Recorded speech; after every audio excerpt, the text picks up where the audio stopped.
ada di muka bumi ini. Apa kabar Bapak Ibu semua? Alhamdulillah.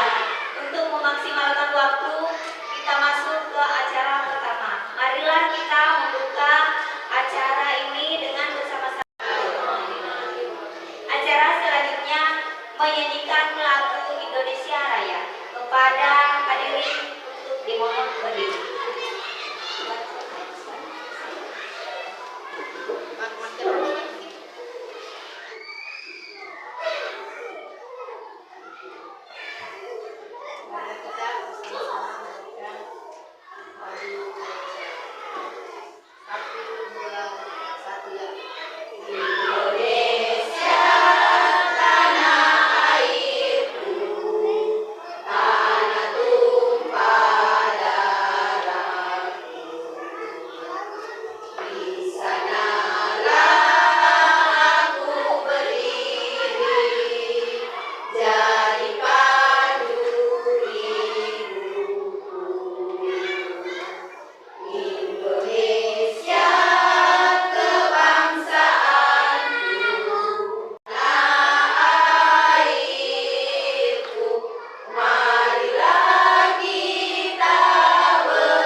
Bismillahirrahmanirrahim.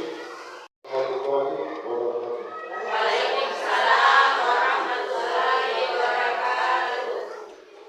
Teman-teman guru penggerak, calon guru penggerak angkatan 9 yang saya hormati, saya banggakan, teman-teman guru yang saya hormati bahagia.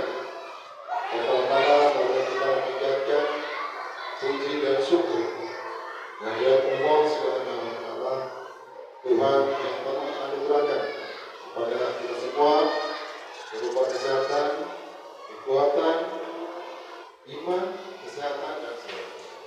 Dan tak lupa kita kirimkan salam dan taslim kepada junjungan kita Nabi besar Muhammad SAW, Nabi yang menjadi panutan kita, Nabi yang telah berubah dari dunia yang penuh dengan kegelapan menjadi dunia yang terang. Dan pada hari ini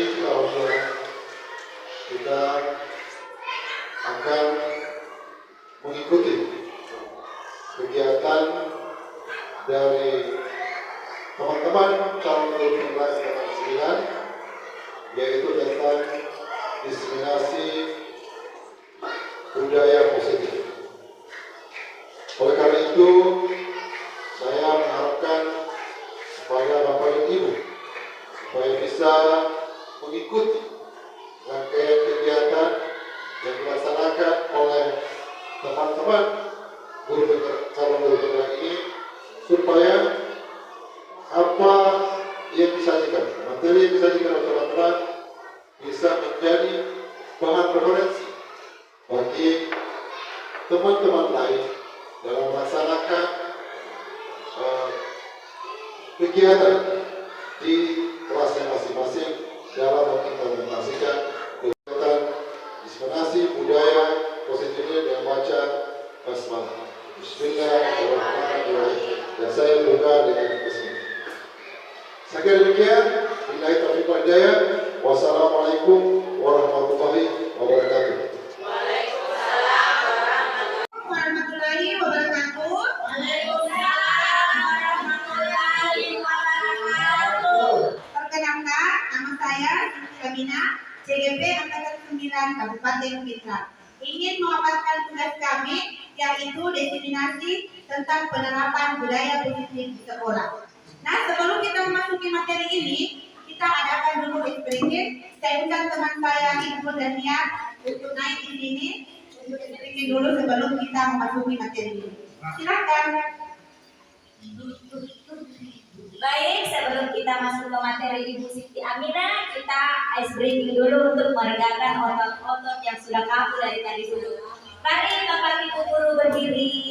Kita membentuk lingkaran di depan. Kita membentuk sebuah lingkaran. Ayo, ayo, ayo, ayo Bapak Ibu guru. Ibu Atifah, Ibu Sarah, Ibu Kalbi, ke sini. Sini. Ibu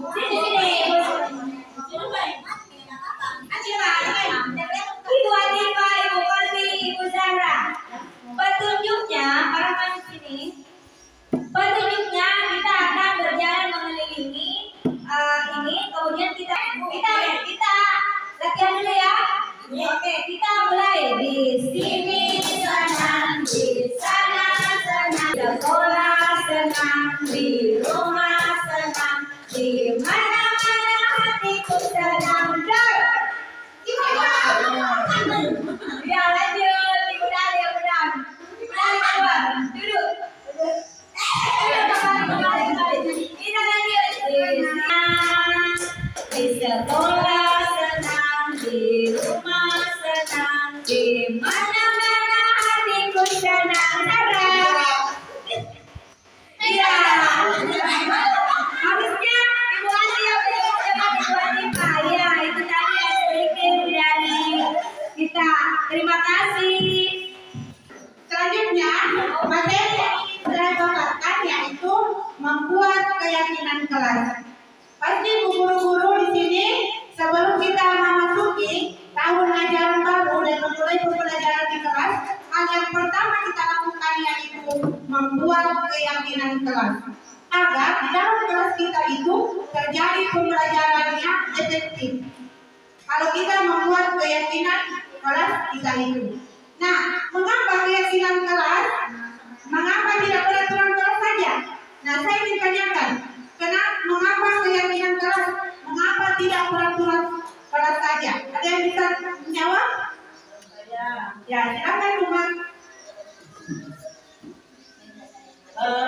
Karena mengapa dengan peraturan kelas? Menurut saya, kalau keyakinan kelas memberikan energi positif kepada siswa agar siswa yakin akan kemampuannya.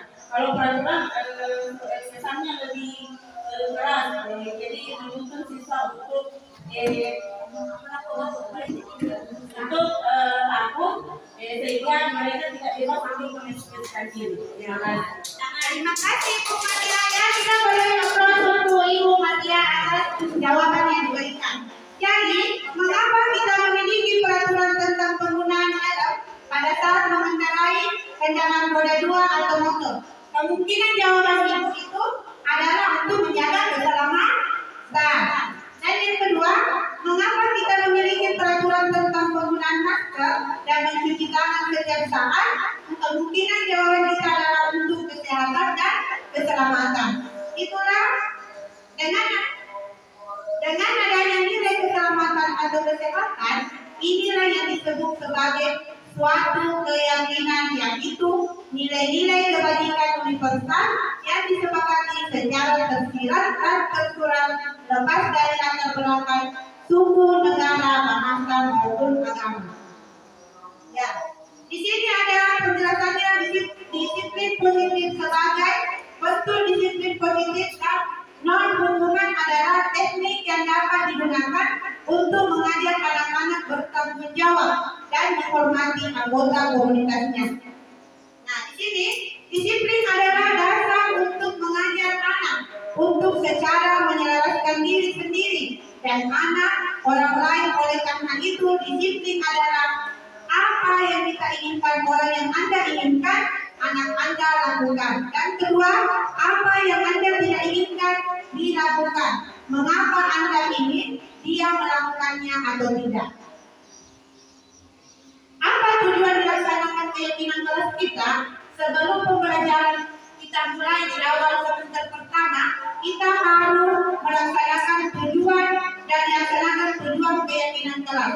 Apa tujuannya untuk membuat keyakinan kelas? Yaitu menumbuhkan komunikasi efektif antara murid dan guru.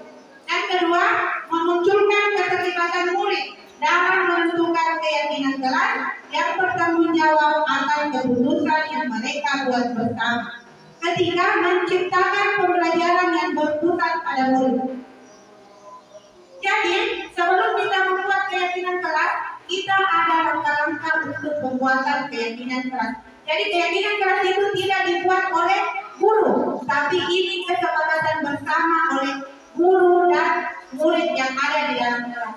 Langkah pertama yaitu tanya pendapat peserta didik.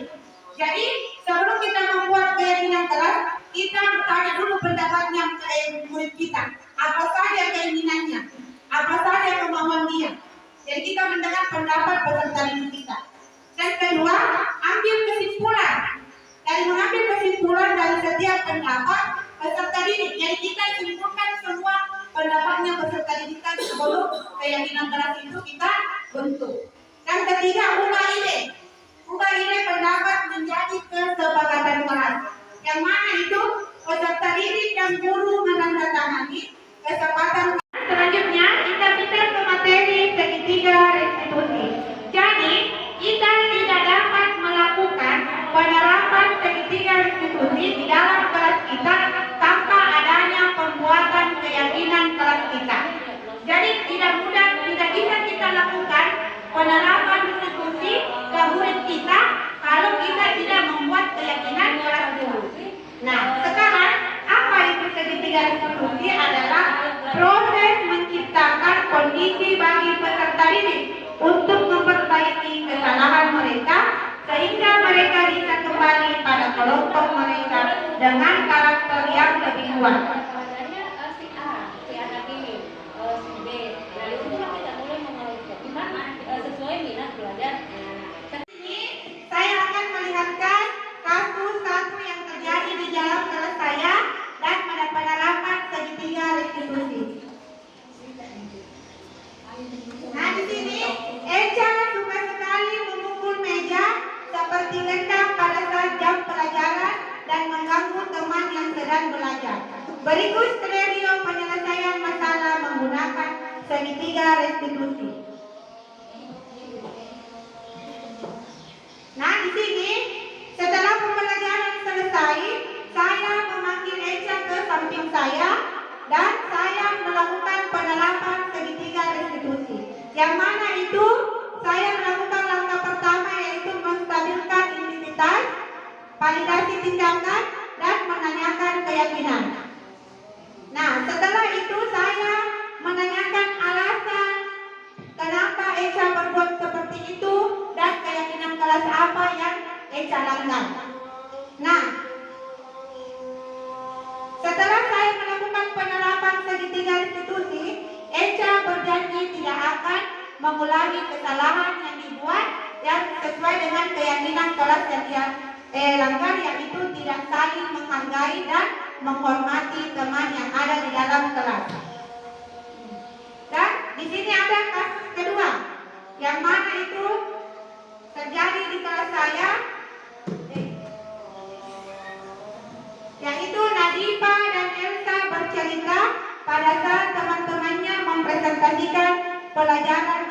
depan kelas. Berikut skenario penyelesaian masalah menggunakan segitiga distribusi.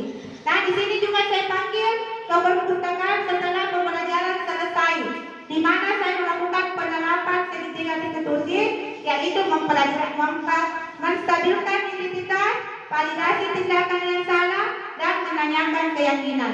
Yang mana itu saya tanya, apa alasannya dilakukan seperti itu, keyakinan kelas apa yang mereka langgar yang telah kita sepakati. Dari hasil penerapan segitiga institusi dan Eca dan Nadifa melanggar keyakinan kelas yang dibuat, yaitu tidak saling menghargai dan menghormati di dalam kelas. Nah, di sini ada umpan balik setelah saya melakukan penerapan segitiga institusi, yang mana itu Nadifa sangat senang karena telah berdiskusi dengan saya tentang masalah yang dialami, tentang keyakinan kelas yang mereka langgar di dalam keyakinan kelas kita di dalam kelas pada saat jam pembelajaran. Nah, sedikit materi kita. Nah, sekarang saya ingin membagikan catatan kertas kepada ibu guru untuk menuliskan bagaimana membuat keyakinan kelas kita. Kita berdiskusi dulu sebelum membuat keyakinan kelas kita.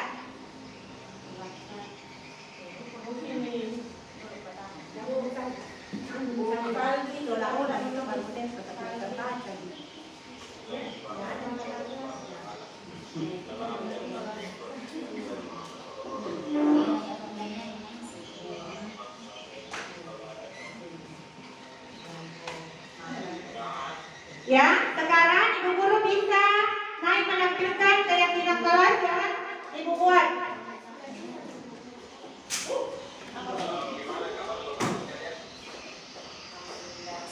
Alhamdulillah baik, sehat Pak, meskipun lampunya tidak bersahabat ini Pak.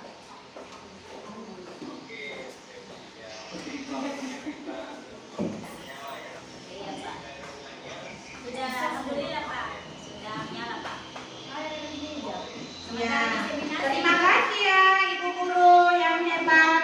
Nah, di sini tadi kita sudah berdiskusi sebelum membuat keyakinan kelas kita. Dan kedua, dari hasil diskusi tersebut kita menuliskan di kertas dengan hasil diskusi yang telah kita sepakati. Nah, di sini dari hasil kesepakatan kita keyakinan kelas kita di sini kita akan kumpulkan dan membuat desain secantik mungkin untuk dipajang di dalam kelas kita itu. Jadi setelah adanya keyakinan kelas yang kita buat itu, maka insya Allah pembelajaran di dalam kelas kita akan menjadi efektif dan aktif kreatif.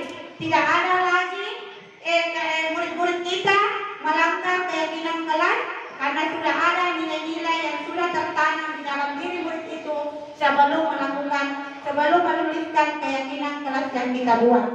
Semoga apa yang saya sampaikan materi ini bisa kita implementasikan nantinya di sekolah kita atau di dalam kelas kita ini. Karena budaya positif itu kita buat dulu untuk membuat sekolah kita, membuat keyakinan kelas kita dengan budaya positif itu. Jadi sekian dan terima kasih atas kesempatan yang diberikan untuk memaparkan materi budaya kelas sekolah kita ini. Semoga apa yang saya sampaikan bisa kita implementasikan nanti di dalam kelas kita. Sekian dan terima kasih. Assalamualaikum warahmatullahi wabarakatuh. Saya dan rasa ingin diterima. Kebutuhan ini dan tiga kebutuhan berikutnya adalah kebutuhan psikologi.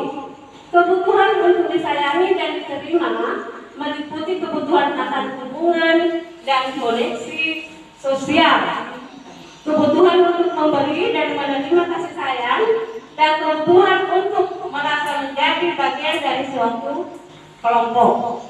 Kebutuhan ini juga meliputi keinginan untuk tetap terhubung dengan orang lain seperti teman dan keluarga. Selanjutnya, kebutuhan dasar manusia selanjutnya adalah kebutuhan penguasaan atau kebutuhan pengetahuan atas kemampuan. Yang mana yang dimaksud ini adalah kebutuhan ini berhubungan dengan kekuatan untuk mencapai sesuatu, menjadi kompeten, menjadi terampil, diakui atas prestasi dan keterampilan kita, didengarkan, dan memiliki rasa harga diri. Kebutuhan ini meliputi keinginan untuk dianggap berharga, bisa membuat perbedaan, bisa membuat pencapaian, kompeten, diakui, dan dihormati. Kemudian kebutuhan kebebasan atau kebutuhan akan pilihan, yaitu kebutuhan untuk bebas adalah kebutuhan akan kemandirian, otonomi, memiliki pilihan, dan mampu mengendalikan arah hidup seseorang. Anak-anak dengan kebutuhan kebebasan yang tinggi menginginkan pilihan. Mereka perlu banyak bergerak, suka mencoba-coba, tidak terlalu terpengaruh orang lain, dan senang mencoba hal baru dan menarik. Selanjutnya, kebutuhan dasar manusia yang selanjutnya adalah kesenangan, kebutuhan untuk merasa senang. Kebutuhan akan kesenangan adalah kebutuhan untuk mencari kesenangan, bermain, dan tertawa. Bayangkan hidup tanpa kenikmatan, apapun betapa menyedihkan kalau kesenangan tidak ada di dalam hidup kita. Menurut Glaser, menghubungkan kebutuhan akan kesenangan dengan belajar. Semua hewan dengan tingkat intelijensi tinggi seperti anjing, lumba-lumba yang suka bermain. Saat mereka bermain, mereka mempelajari keterampilan hidup yang penting. Jadi, itulah kesenangan yang kebutuhan untuk merasa senang. Selanjutnya, untuk lebih jelasnya, dan kelima, dasar kebutuhan tadi, mari kita lihat. Di sini ada beberapa kalimat. Silakan Bapak Ibu Guru menggolongkan ke dalam 5 dasar kebutuhan manusia tadi.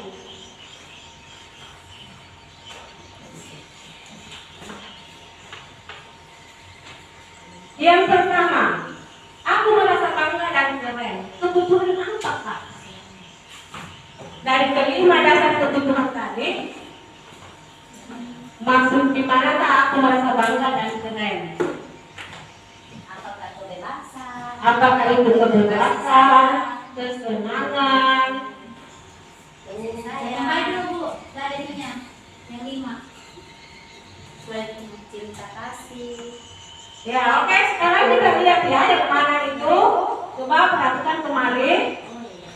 Aku merasa bangga dan keren. Itu merupakan kebutuhan penguasaan. Kemudian Ibu Guru tidak menyapa hari ini. Padahal aku pakai jepit rambut baru. Berarti ini adalah kebutuhan kasih sayang dan merasa diterima. Kemudian aku bosan, masa belajarnya cuma gitu-gitu aja, dengarin ibu-ibu aja. Berarti kebutuhan ini tidak terpenuhi. Kebutuhannya tidak terpenuhi adalah kebutuhan kebebasan. Kemudian selanjutnya Ibu Guru bilang, aku tidak boleh bersenandung sewaktu mengerjakan tugas. Katanya kelas kurang harus tenang, tidak ada suara. Kan nggak seru jadinya. Berarti kebutuhan yang tidak terpenuhi di sini adalah kebutuhan kesenangan. Aku sebel, kamarku tidak rapi. Malah Ibu Guru menunjukin ke teman-teman di depan kelas. Berarti kebutuhan yang tidak terpenuhi di sini adalah kebutuhan penguasaan. Ya, biar dia kenal sama aku dan aku ingin nantinya bisa dekat sama dia dan kerja bareng sama dia. Kayaknya orangnya baik. Ini kebutuhan cinta dan kasih sayang. Kita kembali tadi ke masalah doni. Doni itu tidak terpenuhi, salah satu kebutuhannya tidak terpenuhi sehingga menimbulkan masalah di kelasnya. Next, kita lanjut. Nah, dunia berkualitas. Inilah dunia berkualitas. Orang, tempat, benda, nilai-nilai dan kepercayaan penting bagi Anda akan termasuk di sana. Untuk masuk ke dunia berkualitas, syaratnya adalah bahwa sesuatu itu harus terasa sangat baik bagi Anda dan memenuhi setidaknya satu atau lebih kebutuhan dasar Anda. Dalam menentukan segala sesuatu yang masuk dalam dunia berkualitas, tidak perlu kita terlalu mempertimbangkan standar masyarakat tentang apa saja yang penting dan yang tidak. Tidak perlu kita terlalu mempertimbangkan standar masyarakat tentang apa saja yang penting dan yang tidak. Gambaran dunia berkualitas adalah unik dan spesifik untuk setiap orang.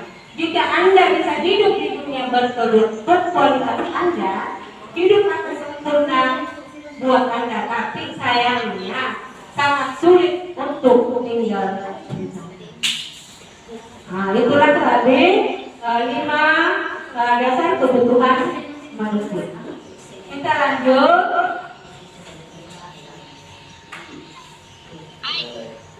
Bagaimana cara menanamkan disiplin pada murid? Menegakkan disiplin itu tidak semudah dengan membalikkan telapak tangan, karena karakter siswa itu berbeda-beda. Tapi kita sebagai seorang guru tentunya akan berusaha untuk menegakkan disiplin di sekolah kita tanpa adanya siswa yang tersakiti. Ini dapat kita lakukan dengan mengembangkan program disiplin positif yang berpusat pada siswa dengan pendekatan restitusi dengan 5 posisi kontrol. Yang mana itu restitusi? Ini dia, menurut dosen tahun 2004, restitusi adalah proses menciptakan kondisi bagi murid untuk memperbaiki kesalahan mereka, sehingga mereka bisa kembali pada kelompok mereka dengan karakter yang lebih kuat. Kemudian, menurut Charles Bosden, restitusi adalah proses kolaboratif yang mengajarkan murid untuk mencari solusi untuk masalah dan membantu murid berpikir tentang orang seperti apa yang mereka inginkan dan bagaimana mereka harus memperlakukan orang lain. Kemudian selanjutnya, menurut Diana Gosen itu mengemukakan bahwa guru perlu meninjau kembali penerapan disiplin di dalam ruang kelas mereka selama ini. Selama ini Bapak Ibu guru kalau menerapkan disiplin ke siswa kita biasanya hanya memberikan berupa hukuman. Ya. Kemudian Bapak Ibu guru hanya sebagai penghukum. Nah, menurut Diana Gosen itu disiplin positif itu kita harus itu berpusat pada murid, memerdekakan murid dan memandirikan murid. Mengapa ya? Bagaimana dan mengapa? Melalui serangkaian riset dan berdasarkan pada kontrol Dr.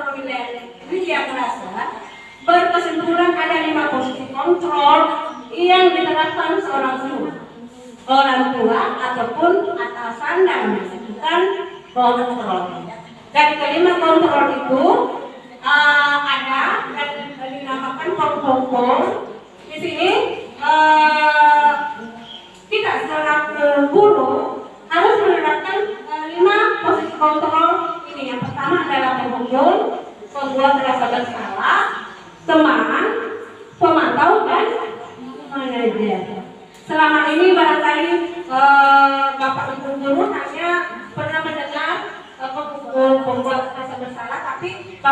guru tidak memahami yang seperti apa yang dimaksud tersebut. Nah, sekarang penghukum. 5 posisi kontrol yang pertama adalah penghukum. Seorang penghukum bisa menggunakan hukuman fisik maupun verbal. Orang-orang yang menjalankan posisi penghukum senantiasa mengatakan bahwa sekolah memerlukan sistem atau alat yang dapat lebih menekan murid-murid lebih dalam lagi. Guru yang menjalankan posisi penghukum ini biasanya akan berkata, patuhi aturan saya atau awas. Tetapi penghukum ini ada dampak negatifnya kalau kita menggunakan posisi kontrol penghukum. Seperti apa dampaknya itu? Coba kita perhatikan. Nah, coba ketika seorang guru mengadopsi posisi kontrol penghukum terhadap siswa, beberapa dampak yang mungkin timbul. Yang pertama adalah rendah diri dan mereka tidak patuh lagi terhadap peraturan. Rendah diri yang dimaksud dari sini adalah dalam suasana yang dipenuhi dengan hukuman dan kritik yang keras, siswa mungkin merasa rendah diri terus-menerus dihadapkan pada penilaian negatif dan hukuman. Mereka mungkin kehilangan kepercayaan diri, mereka tidak berharga dan kurang termotivasi untuk belajar atau berpartisipasi dalam pembelajaran. Selanjutnya, posisi kontrol selanjutnya adalah pembuat merasa bersalah. Pada posisi ini biasanya guru akan bersuara lebih lembut. Pembuat merasa bersalah akan menggunakan kebandingan yang membuat orang lain merasa tidak nyaman, bersalah atau rendah diri. Kata-kata lembut yang keluar dari pembuat merasa bersalah ini seperti ini. Ibu sangat kecewa sekali dengan kamu. Tetapi dari pembuat merasa bersalah ini tentu ada dampaknya juga bagi siswa. Di posisi teman, murid mungkin akan bersikap baik pada guru tertentu saja. Guru-guru yang dianggap sebagai temannya dan tidak pada guru lain. Dampak lainnya adalah sifat ketergantungan murid merasa ia bisa mengandalkan gurunya. Tak akan berdaya tanpa guru yang dianggap sebagai teman. Selanjutnya, posisi kontrol selanjutnya itu memantau. Memantau berarti mengawasi. Pada saat kita mengawasi, kita bertanggung jawab atas perilaku orang-orang yang kita awasi. Posisi pemantau berdasarkan pada peraturan dan konsekuensinya. Dengan menggunakan sanksi, kita dapat memisahkan hukuman pribadi kita dengan murid. Sebagai seorang menjalani posisi pemantau, pertanyaan yang biasa yang terlontar itu seperti ini ya. Apa yang telah kamu lakukan? Tetapi dari posisi kontrol pemantau ini tentu ada dampaknya juga bagi siswa.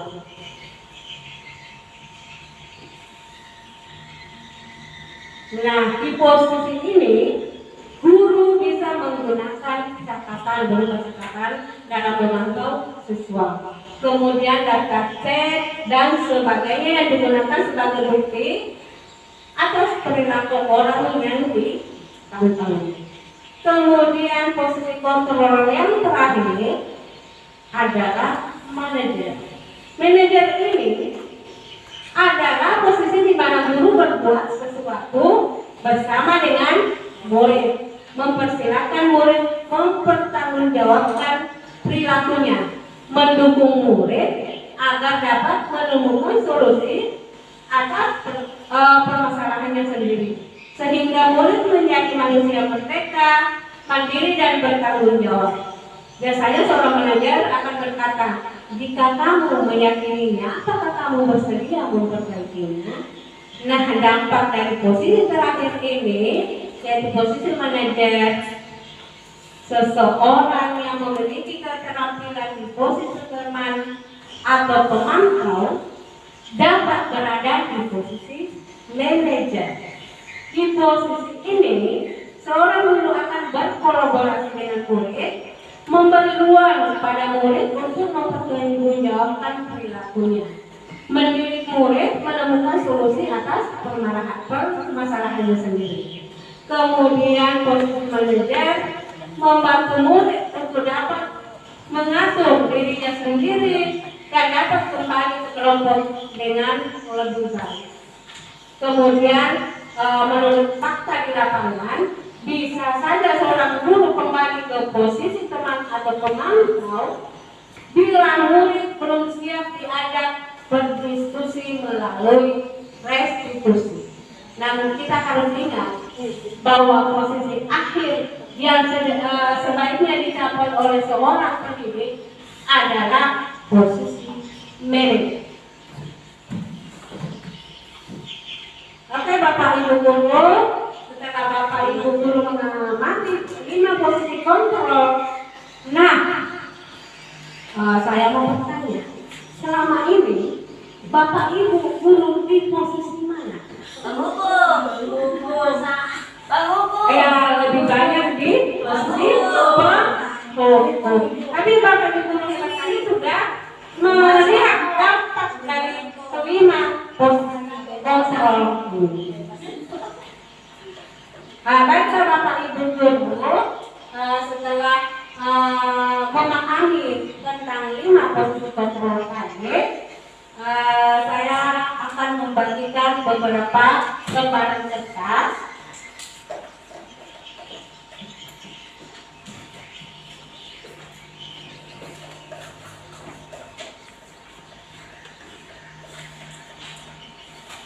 Di situ ada kalimat, silakan Ibu Bapak guru mengisi sesuai posisi kontrol yang telah saya sampaikan tadi. Oke, sudah. Coba kita kembali. Ada pertanyaan, saya kecewa sekali dengan kamu. Siapa yang mengatakan itu? Posisi pembuat bersalah. Kemudian kamu tidak pernah benar melakukannya. Itu adalah hukum. Ayo lakukan dari saya ya. Dia di posisi teman. Kemudian apakah kamu meyakininya? Manajer. Kemudian apa yang telah kamu lakukan? Dia di posisi pemantau. Kamu selalu paling terakhir. Apa rencanamu untuk menyelesaikan ini? Ya, guru di sini merupakan posisi manajer atau manajer ya. Kita lanjut. Nah, setelah Bapak Ibu guru, setelah kita berbagi tadi, semoga nantinya kita berada di posisi manajer dalam mendidik anak sehingga anak lebih mandiri, merdeka dan bertanggung jawab atas perilakunya, dan pada akhirnya menciptakan lingkungan yang positif dan nyaman. Terima kasih Bapak Ibu guru yang hebat. Sekali lagi saya berterima kasih kepada Bapak Ibu guru yang hebat yang telah membersamai kegiatan kami pada kali ini. Sekian, assalamualaikum warahmatullahi wabarakatuh.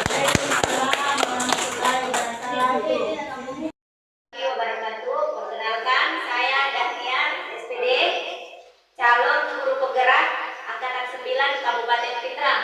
Hari ini di sini saya berdiri untuk diseminasi membawa materi tentang budaya positif.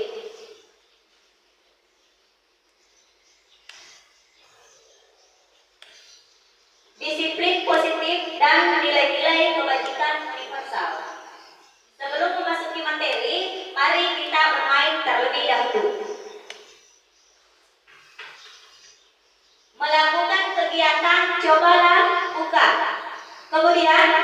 Masing-masing peserta mencari pasangan.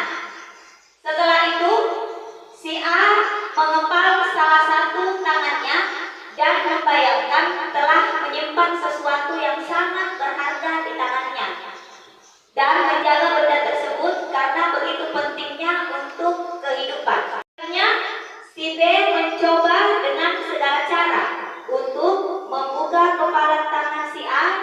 Jadi, si B boleh membujuk, menghardik, bahkan memarahi, atau menggoda, bahkan juga menawari atau memberi uang kepada si A agar dapat membuka tangannya. Mari kita peragakan di tangan A sesuatu ada kita genggam. Sesuatu yang kita genggam ini berguna untuk kehidupan kita. Kemudian ketika si B memberi kita uang 1 miliar, untuk misalnya ya, memberi kita uang sebesar 1 miliar, apakah Bapak Ibu guru akan melepas atau membuka kepalan tangan Bapak Ibu guru? Misalnya ditawari uang 1 M. Sementara yang kita genggam ini sangat berguna untuk kehidupan kita kelak di masa depan. Apa akan dibuka atau tidak? Dibuka atau tidak? Tidak. Mengapa tidak dibuka? Dikasih uang 1 miliar? Dikasih rumah mewah? Tidak. Oh iya. Selanjutnya mari kita lihat. Kita sudah lakukan tadi. Setelah melakukan percobaan, maka silakanlah jawab pertanyaan berikut. Apakah si A atau si B membuka kepalan tangannya? Tadi ada yang membuka kepalan tangan? Ada? Tidak. Mengapa? Apa alasan si A atau si B membuka kepalan tangan? Tadi Bapak sudah menjelaskan bahwa itu sangat penting. Meskipun diberi uang 1 miliar, tapi kepalan tangannya tidak dibuka sama sekali. Karena memang sangat berharga untuk kelak di masa depan. 1 M ini loh. Dikasih uang 1 M, tapi kepalan tangannya tidak dibuka. Selanjutnya, apakah si A atau si B menutup kepalan tangannya? Mengapa? Apa alasan si A atau si B tetap menutup kepalan tangannya? Tadi sangat berharga. Iya, lebih berharga daripada uang yang 1 miliar. Selanjutnya, dalam kegiatan ini sesungguhnya siapa yang memegang kendali atau kontrol untuk membuka kepalan tangan? Siapa yang memegang kendali ini? Siapa yang memegang kendali? Iya, kita sendiri. Mari kita simak jawabannya. Tentu kita sendiri yang memegang kontrol atas kepalan tangan kita. Apakah kita membuka atau menutup kepalan tangan kita itu tergantung pada diri kita masing-masing sesuai dengan kebutuhan dasar kita saat itu. Selanjutnya kita masuk ke stimulus respon dan teori kontrol. Stimulus respon adalah proses belajar merupakan tanggapan dari seseorang terhadap suatu rangsangan yang dihadapinya. Rangsangan perilaku tertentu. Ini stimulus respon. Selanjutnya teori kontrol merujuk kepada setiap perspektif yang membahas ihwal pengendalian tingkah laku manusia. Sementara saya akan membagikan sebuah kertas. Bapak Ibu bisa menentukan apakah ini masuk stimulus respon atau teori kontrol. Saya akan membagikan sebuah kertas. Bapak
Sebentar kita cocokkan dengan jawaban Bapak Ibu guru. Silakan.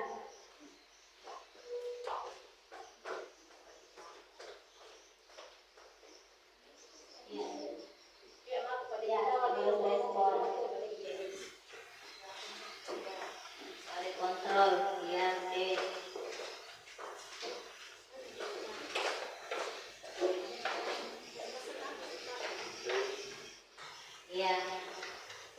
Ya, terima kasih Bapak Ibu guru. Silakan, mari bersama-sama kita mengecek yang mana termasuk stimulus respon dan mana yang termasuk teori kontrol. Stimulus respon, semua orang melihat hal yang sama. Teori kontrol, setiap orang memiliki gambaran yang berbeda. Ya. Selanjutnya, kita mencoba mengubah orang agar berpandangan sama dengan kita. Ini stimulus respon. Tetapi di teori kontrol, kita berusaha memahami pandangannya perilaku buruk dilihat dengan suatu kesalahan. Tetapi dalam teori kontrol, semua perilaku memiliki tujuan. Selanjutnya, di stimulus respon, orang lain bisa mengontrol saya. Tetapi di teori kontrol, hanya Anda yang bisa mengontrol diri Anda.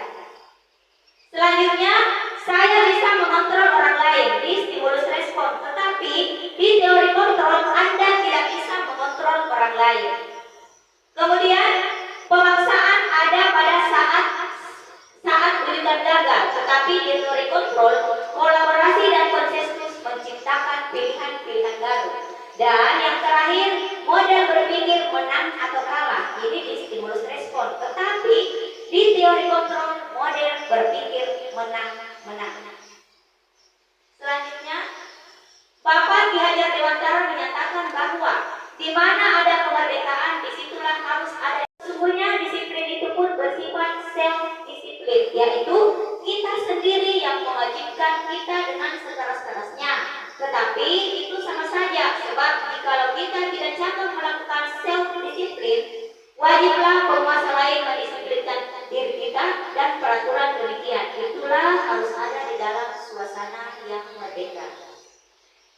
Sebagai kesimpulan, bahwa untuk mencapai kemerdekaan atau dalam konteks pendidikan kita saat ini, untuk menciptakan murid yang merdeka, syarat utamanya harus ada disiplin yang kuat. Disiplin yang dimaksud adalah disiplin diri yang memiliki motivasi internal. Motivasi internal itu motivasi yang muncul dari dalam diri kita sendiri. Jika kita tidak memiliki motivasi internal, maka kita memerlukan pihak lain untuk mendisiplinkan kita. Atau motivasi eksternal karena berasal dari luar, bukan dari dalam diri kita sendiri. Pembahasan kedua yaitu teori motivasi, hukuman, dan penghargaan restitusi. Bapak Ibu, mari kita tanyakan ke diri kita sendiri, bagaimana kita berperilaku? Mengapa kita melakukan segala sesuatu? Apakah kita melakukan sesuatu karena adanya dorongan dari lingkungan atau dorongan orang lain? Ini pertanyaan yang muncul dari benak kita. Mengapa kita melakukan sesuatu? Terkadang kita melakukan sesuatu karena kita menghindari rasa sakit atau ketidaknyamanan. Terkadang kita juga melakukan sesuatu untuk mendapatkan apa yang kita mau.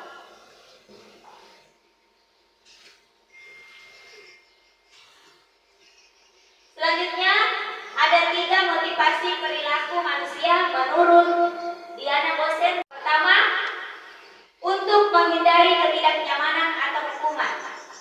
Ini tingkat terendah dari motivasi perilaku manusia. Ini paling rendah. Kalau hanya untuk menghindari ketidaknyamanan atau hukuman, ini merupakan motivasi yang paling terendah dalam hidup manusia. Biasanya orang seperti ini akan bertanya, apa yang akan terjadi apabila saya tidak melakukannya? Sebenarnya mereka sedang menghindari permasalahan yang mungkin muncul dan berpengaruh pada mereka secara fisik, psikologis, maupun tidak terpenuhnya kebutuhan mereka. Bila mereka tidak melakukan tindakan tersebut, motivasi ini bersifat eksternal, artinya dari luar. Selanjutnya, motivasi yang kedua, untuk mendapatkan imbalan. Banyak juga ini untuk mendapatkan imbalan atau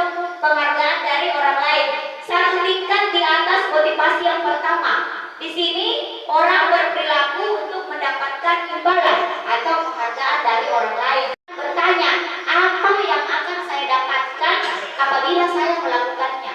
Dia hanya mengharapkan imbalan. Contoh anak-anak yang mengerjakan diberi PR, bilang, "Bu, apa saya dapat?" Disuruh begini, "Bu, apa yang saya dapat?" Ya, jangan selalu mengharapkan sebuah imbalan dari sesuatu yang kita kerjakan. Mereka melakukan tindakan ini untuk mendapatkan pujian dari orang lain. Motivasi ini juga bersifat eksternal dan luar. Selanjutnya yang ketiga, untuk menjadi yang mereka inginkan dan menghargai dengan diri sendiri dengan nilai-nilai yang mereka percaya.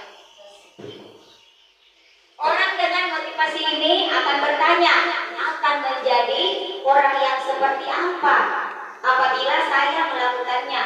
Mereka melakukan sesuatu karena nilai-nilai yang mereka yakini dan hargai, dan mereka melakukannya karena mereka ingin menjadi orang yang melakukan.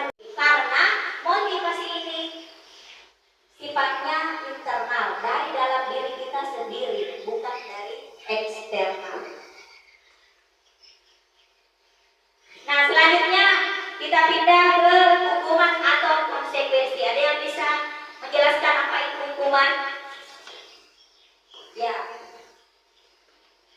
Hukuman.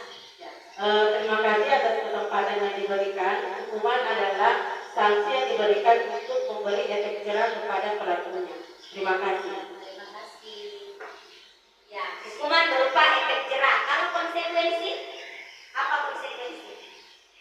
Ada yang bisa? Konsekuensi, perbedaan antara hukuman dan konsekuensi. Mari kita saksikan bersama. Hukuman, suatu bentuk konsekuensi negatif yang diberikan sebagai respon atau tindakan yang melanggar norma dan aturan. Contoh, disuruh berlari 100 kali mengelilingi lapangan. Itu merupakan sebuah hukuman. Ya, karena memberi efek jerah. Selanjutnya, bentuk konsekuensi, suatu bentuk konsekuensi negatif yang diberikan sebagai respon atau tindakannya bisa bersifat positif maupun negatif. Yang mana dimaksud bersifat positif? Contoh, ketika anak-anak sedang belajar, botol air minumnya kesenggol, dan si anak tersebut diberikan konsekuensi untuk membersihkan meja tersebut. Ya, ini negatif atau positif? Negatif atau positif? Positif, karena memberikan konsekuensi yang sifatnya positif agar anak bisa bertanggung jawab dengan apa yang telah mereka perbuat. Selanjutnya, saya akan membagikan lagi sebuah kertas berisi beberapa pernyataan mana yang termasuk hukuman konsekuensi.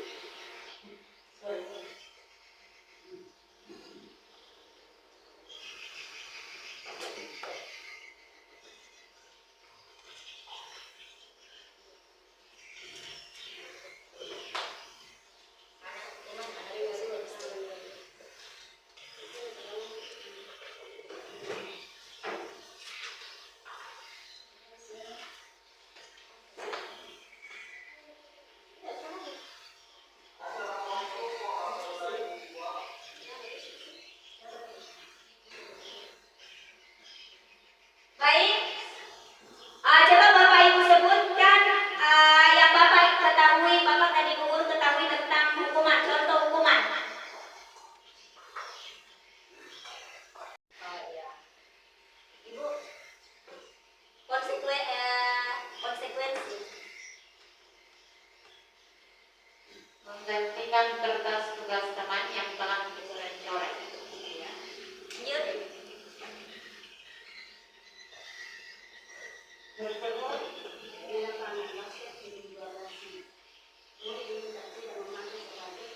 tidak menggunakan sepatu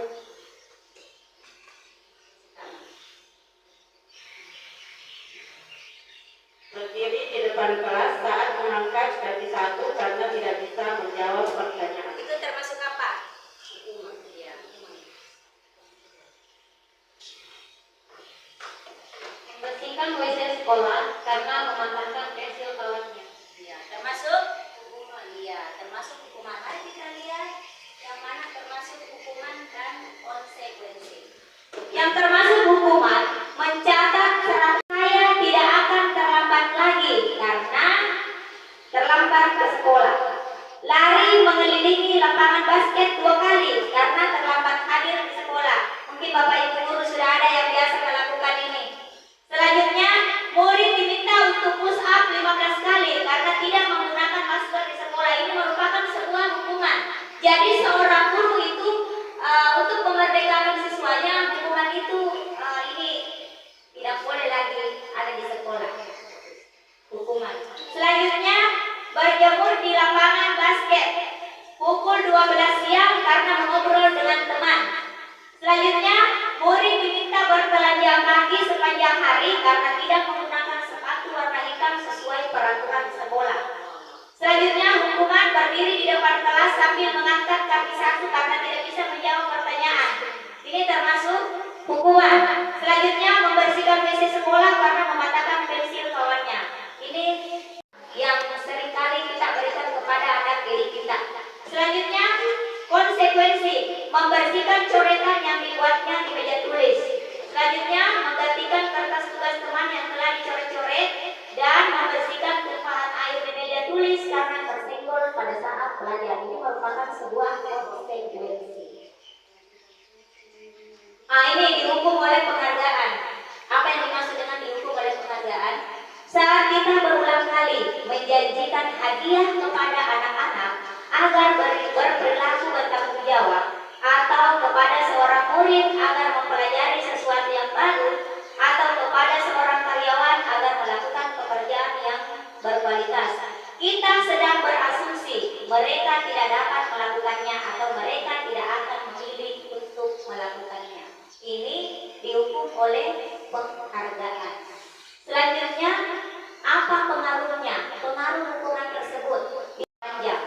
Mari kita perhatikan di jangka pendek dan jangka panjang. Penghargaan efektif jika kita menginginkan seseorang melakukan sesuatu yang kita inginkan dalam jangka waktu yang pendek. Selanjutnya, jika kita menggunakan penghargaan lagi dan lagi, maka orang tersebut akan bergantung pada penghargaan yang diberikan serta kehilangan motivasi dari dalam dirinya. Kalau kita selalu memberikan penghargaan, motivasinya hilang dari dalam dirinya sendiri. Penghargaan merusak hubungan. Ketika seseorang diberi penghargaan atau dipuji di depan orang banyak, maka yang lain akan merasa iri. Ketika kita berada di atas, kita selalu diberi penghargaan, pasti ada teman yang merasa iri. Ini penghargaan yang merusak hubungan. Ya, dan sebagian dari mereka akan tidak menyukai orang yang diberikan penghargaan tersebut. Selanjutnya, penghargaan menurunkan kualitas, penghargaan mematikan kreativitas, dan penghargaan menghukum. Itulah tadi materi dari saya. Mudah-mudahan ada manfaatnya. Warahmatullahi wabarakatuh. Warahmatullahi wabarakatuh. Teman kita yang dipelajari tentang budaya positif, 5 posisi kontrol, hukuman dan konsekuensi. Ya, terima kasih banyak Bapak dan